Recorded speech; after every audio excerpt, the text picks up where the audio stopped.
What makes puto bongbong violet? People assume it's ube, pero hindi. Ang dahilan kung bakit kulay morada yung puto bongbong ay dahil sa pirurutong. Yung pirurutong ay isang uri ng malagkit na heirloom. Yung traditional ay yung pirurutong, regular na malagkit, at tubig. Kinuhugas nila yung pirurutong at yung regular na malagkit, tapos binababad sa tubig. After that, ginigiling nila para maging kalapong. Binabalot nila sa isang katsa. Tapos nilalagay nila ng mabigat na bato o hollow block. Iniiwan lang yan mga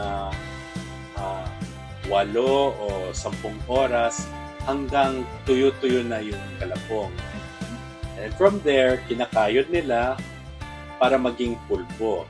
Tapos nilalagay nila sa isang bumbong yung tube na kawayan.